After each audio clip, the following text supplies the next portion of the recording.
এখন এই বাংলাদেশে এসে পর্যন্ত কত আলেমকে নির্মমভাবে শহীদ করা হলো। এমনকি কোরআনের পাখি মুফাসসিরে কোরআন আল্লামা দেলোয়ার হোসেন সাঈদ রাহমাতুল্লাহ আলাইহি জীবিত থাকলে আজকে হয়তো এই মাহফিলেও তিনি হাজির থাকতেন।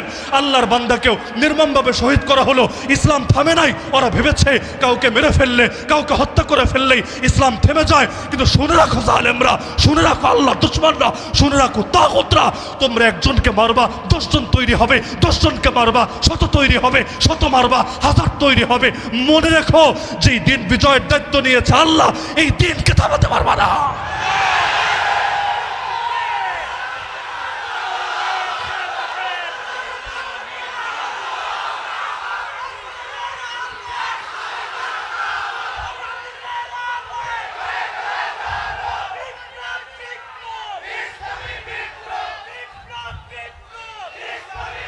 এমনকি ইসলামের বৈশিষ্ট্যই হলো এটা, যদি না থামানোর চেষ্টা করো হালকা গতিতে আগাবে, আর যদি থামানোর চেষ্টা করো গতি 1000 গুণ বেড়ে যাবে। আমার নবীর দাওয়াত মক্কায় সবচাইতে বেশি বেড়েছিল কখন জানেন? আমার রাসূল সাল্লাল্লাহু আলাইহি ওয়াসাল্লাম একা কয়জনের কাছে গিয়ে দাওয়াত দিবেন, কয়জনের কর্ণকুহরে লা ইলাহা ইল্লাল্লাহর বাণী পৌঁছাবেন। এমনকি হজের সময় তখনও সারা দুনিয়া থেকে মানুষ যেত। আল্লাহ রসুল টার্গেট করতেন সবাইরই দাওয়াত দিব, কিন্তু একা কয়জনের কাছেই যাবেন।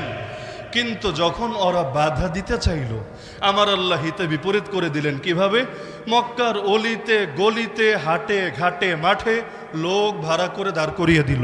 শোন, যেই আসবে মক্কায়, নতুন মানুষ বাহির থেকে আসবে, চিনবে না বুঝবে না, তার কানে একটা আওয়াজ দিয়ে দিবে। কি আওয়াজ?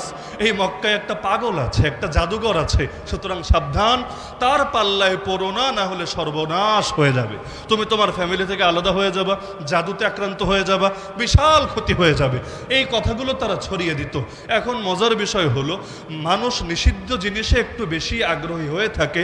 আল ইনসানু হারিসুন আলা মা মুনিয়া, এটাই নিয়ম।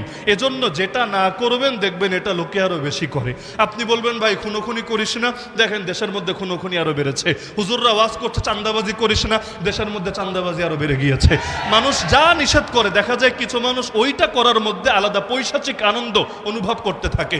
এখন চারদিকে মাইকিং চলছে, মাইক ছাড়া মাইকিং আর কি। ওই যুগে মক্কায় পাগল আছে, জাদুঘর আছে, পাগল আছে, জাদুঘর আছে। এখন মানুষ শুনতে শুনতে বিরক্ত। কি রে ভাই, কত পাগলই তো দুনিয়ায় আছে, কোন পাগল নিয়ে লোকদেরকে তো এত সিরিয়াস হতে দেখি নাই। এটা মনে ইউনিক পাগল, ভিআইপি পাগল, বিশেষ ক্যাটাগরির পাগল। না হলে এই পাগল নিয়ে এত আগ্রহী হওয়ার কি আছে? যাই একটাবার পাগল দেখেই যাই, এলাকায় গিয়ে গর্ব করতে পারবো, গল্প করতে পারবো। কারণ ইউনিক জিনিস নিয়ে গল্প করা যায়, কমন জিনিস নিয়ে গল্প হয় না। কমন জিনিস নিয়ে গল্প হয় না, আনকমন জিনিস নিয়ে গল্পটা বেশি হয়। এখন যেই যায় পাগল দেখতে, আলহামদুলিল্লাহ সেই ফিরে আসে আল্লাহর নবী সাল্লাল্লাহু আলাইহি ওয়াসাল্লামের প্রতি মুগ্ধ হয়ে অনেকে কালেমা পড়ে লা ইলাহা ইল্লাল্লাহ মুহাম্মাদুর রাসূলুল্লাহ। তাহলে লসটা হলো কোথায়? এজন্য মনে রাখবেন, ইসলামকে বাধা দিতে যাবেন না। স্বাভাবিক গতিতে আগালে হালকা গতিতে আগাবে, কিন্তু যখনই বাধা পড়বে তখনই এর গতি 1000 গুণ বেড়ে যাবে। ইসলাম যেহেতু এগিয়েছে, এজন্য এগিয়েছে। এর পেছনে বেলালের কোরবানি আছে, এর পেছনে সুমাইয়ার রক্ত আছে, এর পেছনে নবীর সাহাবীদের ত্যাগ আছে। ইসলাম জিন্দা হতা হয় হর কারবালা কে বাদ, এ কথা এমনি বলা হয় না। কারণ মুসলমান যখন তার উপর আঘাত আসে, তার ঈমানের মধ্যে আলাদা জোশ পয়দা হয়। যারা বিভিন্ন সময় রাস্তায় আন্দোলন করেছেন তারা বুঝবেন, যারা করেন নাই তাদের হয়তো বুঝতে কষ্ট হবে। যারা করেছেন জাস্ট আমাকে কথাটা মিথ্যা হলেও বইলেন, সত্য হলেও বইলেন। যখন দেখবেন আপনার চোখের সামনে কয়েকজন শহীদ হয়ে গিয়েছে, যখন দেখবেন ডান কানের লতির নিচ দিয়ে একটা গুলি চলে গেছে, বাম কানের লতির নিচ দিয়ে আরেকটা গুলি চলে গেছে, সামনে তাকায়ও দেখেন বাহিনী ছাড়া কেউ নাই, পেছনে তাকায় দেখেন দোস্ত আহবাব কেউ নাই, ডাইনে বামে তাকায় দেখেন দুনিয়ার মধ্যে সাহায্য করার কেউ নাই, ওই সময় আমার আল্লাহর উপর ভরসা কমে নাকি বাড়ে? এজন্য আমার আল্লাহ কোরআনে নবীর সাহাবীদের গুণ বলেছেন, আল্লাযীনা ক্বালা লাহুমুন নাস ইন্নান নাসা ক্বাদ জামাউ লাকুম ফাখশাউহুম ফাযাদাহুম ঈমানা। আরে তাদেরকে যখন লোকে ভয় দেখায়, তোমাদের বিরুদ্ধে দুনিয়ার সব মানুষ নিজেদের শক্তি, নিজেদের বাহিনী, নিজেদের অস্ত্রশস্ত্র সব তো একত্রিত করে ফেলেছে, তোমাদের উচিত মানুষকে ভয় পাওয়া। এই কথা শুনলে তাদের ঈমানের দরিয়ায় জোশ চলে আসে, আর তারা বলতে শুরু করে হাসবুনাল্লাহ। আরে কার ভয় দেখো আমাদেরকে? আমাদের জন্য এক আল্লাহই যথেষ্ট, আর তিনি সর্বোত্তম অভিভাবক। মুসলমান যখন মাজলুম হয়, তার সামনে মাজলুমদের ইতিহাস ভেসে আসে। এজন্য আমার নবীকে আমার আল্লাহ পূর্বের নবীদের সবচাইতে বেশি গল্প শুনিয়েছেন কবে জানেন? মদিনার জীবনে না, বরং মক্কার জীবনে। বলবেন কেন? মক্কার জীবনে আমার নবী রক্ত ঝরাচ্ছেন, মায়ের খাচ্ছেন, মাজলুম হচ্ছেন, 3 বছরের বেশি জেল খাচ্ছেন। আমার আল্লাহ তাদের ইতিহাস শুনিয়ে বলছেন, তারা যদি পারে আপনি কেন পারবেন না? তারা যদি সবর করে আপনি কেন করবেন না? মানুষের সামনে এটা ভেসে ওঠে। সুতরাং আপনার উপর যদি আঘাত আসে আর আপনি যদি স্মরণ করেন, আরে ওরা আর আমার কি ক্ষতি করবে, আমার দুশ্মন আমার আর কি ক্ষতি করবে, আমার গাল তো নবীর গালের চাইতে বেশি দামি না, আল্লাহ নবীর গালে তো চর পর্যন্ত মারা হয়েছে, আমার চেহারা নবীর চেহারার চাইতে তো বেশি দামি না, আল্লাহ নবীর চেহারা মোবারকে থুতু পর্যন্ত ছোড়া হয়েছে, আমার দাঁত নবীর দাঁতের চাইতে বেশি দামি না, আল্লাহ নবীর দাঁত মোবারক জিহাদের ময়দানে শহীদ হয়েছে, আমার গলা নবীর গলার চাইতে বেশি দামি না, আল্লাহ নবীর গলায় চাদর পেঁচিয়ে শ্বাস বন্ধ করে হত্যা করার চেষ্টা করা হয়েছে, আমার আঙ্গুল নবীর আঙ্গুলের চাইতে বেশি দামি না, জিহাদের মাঠে আমার নবীর আঙ্গুল কেটে রক্ত ঝরেছে, আর নবী আঙ্গুল ধরে কবিতা বলেছে ঠান্ডা মাথায়, ওয়াহাল আনতি ইল্লা ইসবাউন দামিতি ওফি সাবিলিল্লাহি মা লাকিতি।